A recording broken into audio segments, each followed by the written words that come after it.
Now the news in detail.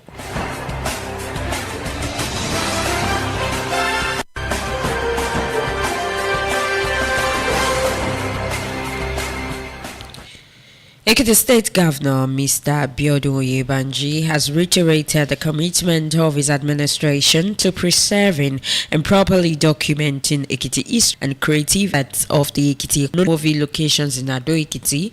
Governor Biodun Oyebanji said his administration is committed to preserving education and development.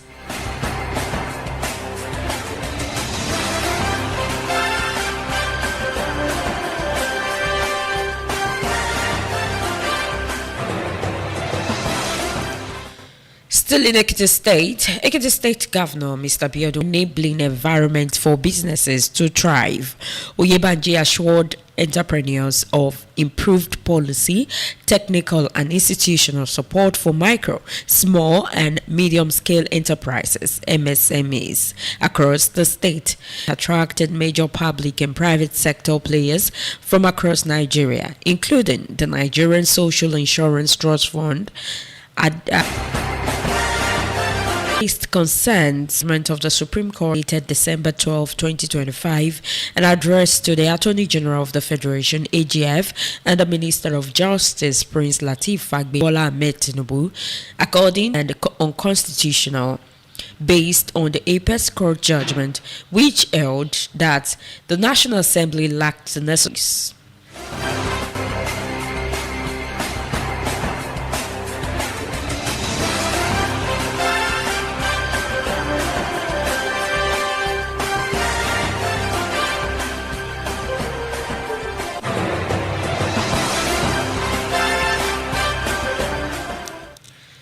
Ondo South senatorial aspirant to carry firearms like AK-47.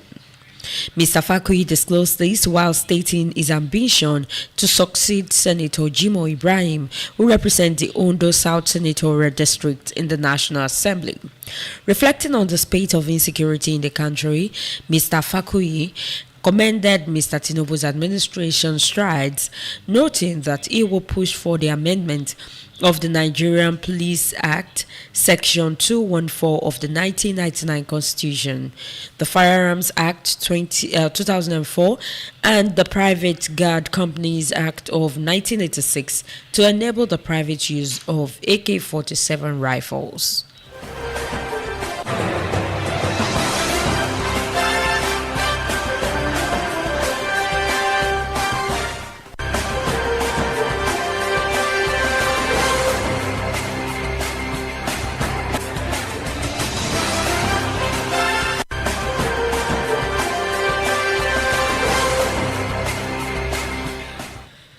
The federal government has begun the construction of a 47 billion naira Jakara-Wuju Road and sewage project in Kano Metropolis.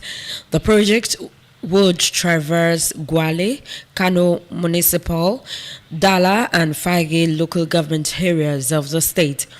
It is designed to control erosion and boost economic activities when completed. Alhaji Yusuf Fatah, Minister of State for Housing and Urban Development, said on Tuesday that the federal government took over the project on the request of the Kano state government. He said the state government had already completed 850 meters of the work, while the federal government would fund the remaining 6.7 kilometers. According to Atta, the state government will bear the cost of compensation of the affected properties. He commended former Governor Rabiu Kwankwaso for initiating the project in 2013 and thanked President Bola Ahmed Tinubu for approving the fund.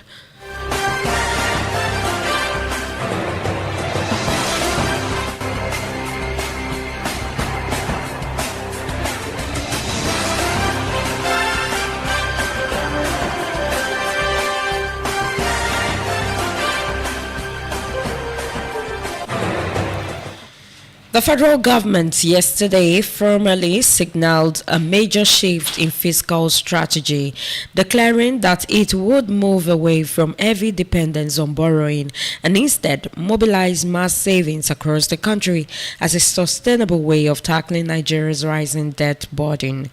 The Minister of Finance and Coordinating Minister of the Economy, Mr. Wale Edun, disclosed that the new strategy during an interactive session on the 2026-2028 medium-term expenditure framework and fiscal strategy paper organized by Senate Committee on Finance at the National Assembly. Edun said that the new direction was imperative in view of persistent revenue shortfalls, mounting fiscal pressures, and the need to strengthen domestic capital formation without further ballooning public debt.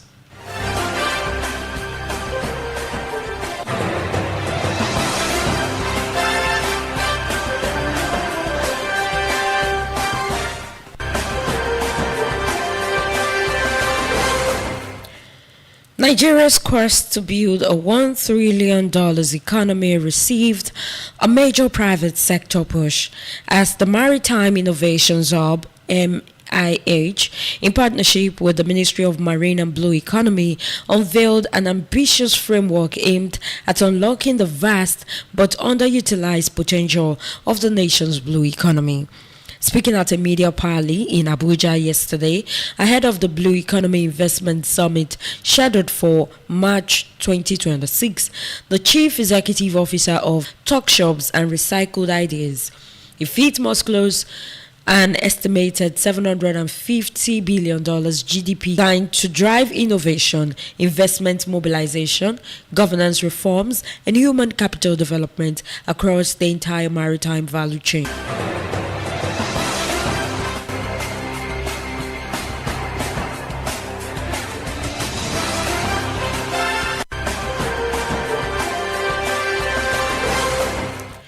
And now in politics, Governor Lucky Ayedatiwa of Ondo State as a party would be resolved through dialogue.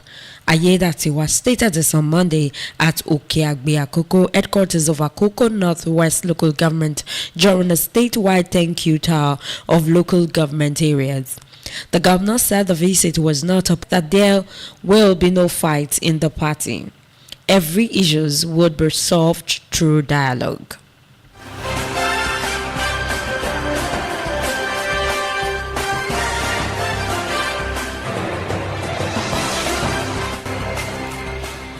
And now in business, Nigeria's crude oil exports climbed to 12.81 trillion naira in the third quarter of 2025, reaffirming the commodity's dominance in the country's external trade and anchoring a strong oil-led performance in imports and exports during the period under review. According to the latest foreign trade in goods statistics released by the National Bureau of Statistics (NBS), crude oil alone accounted for 56.14% of Nigeria's total exports in quarter 3 2025, underlining the continued centrality of the petroleum sector to foreign exchange earnings. Although the value of crude oil exports declined slightly by 4.47% year-on-year from 13.41 trillion naira recorded in the third quarter of 2024. It rose by 7.03% quarter-on-quarter compared with 11.97 trillion naira in the second quarter of 2025, signaling a rebound in oil export receipts within the year.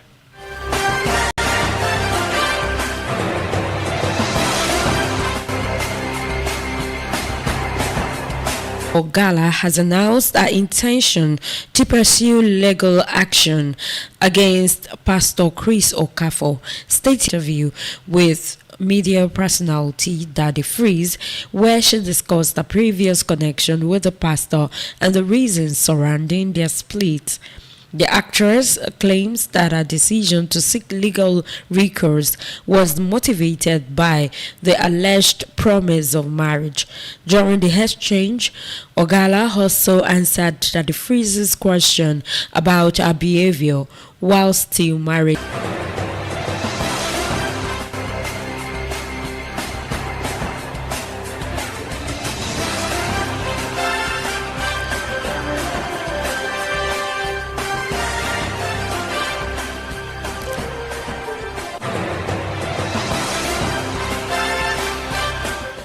And now in sports. Nigeria boss Eric Churl has Eagles are smarting from crashing out of qualification for the 2026 FIFA World Cup, and Churl has opted to introduce some fresh blood. Blackburn Rovers defender Ryan Alebiosu is selected for the first time, with Nottingham Forest Olaina sidelined through injury. Midfield trio Mohamed Osman, Ebenezer Akinsomiro, and Tochukwu Unandi, and a Croatian of options at his disposal in an attack that will be led by star striker Victor Osimhen.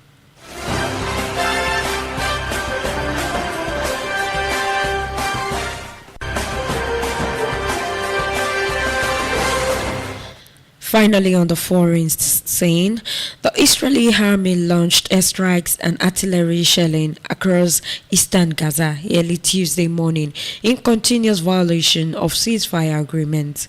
Witnesses told Anadolu that Israeli Gaza City, which is part of the military-controlled Yellow Zone, while artillery shelling continued. Israeli military vehicles opened indiscriminate fire on the northeastern parts of the Burej refugee camp in Deir al-Balal, central Gaza, they added. And since October 10, the Israeli army has committed hundreds of ceasefire violations, killing at least 391 Palestinians and injuring 1,063 others, according to the latest figures by the Gaza Health Ministry. To end Hayoba News, a quick reminder of our major stories. Yebanji has reiterated the commitment of his administration to preserving and properly documenting Ekiti history with excellence.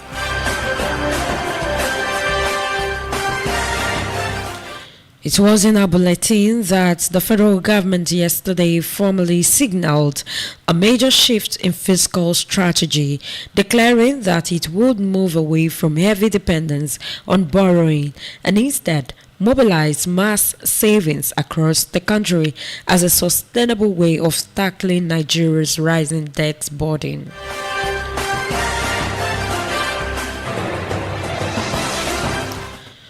We as well informed you that Nigeria's quest to build a $1 trillion economy received a major private sector push as the Maritime Innovations Hub, in partnership with the Ministry of Marine and Blue Economy, unveiled an ambitious framework aimed at unlocking the vast but underutilized potential of the nation's blue economy. And we finally brought it to you on the foreign scene that the Israeli army launched airstrikes and artillery shelling across eastern Gaza early Tuesday today in continuous violation of the ceasefire agreement.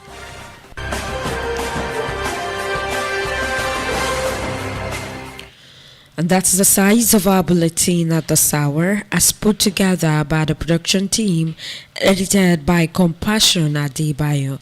I am Bukola Olorotobi. Thank you for listening. Number 1. There is something magical about those two words. For you to be number one radio station, you've got to be number one in the reading book of your listener. The number one station they can rely on for up-to-date news, sport news, maximum entertainment. Turn it on, almost there.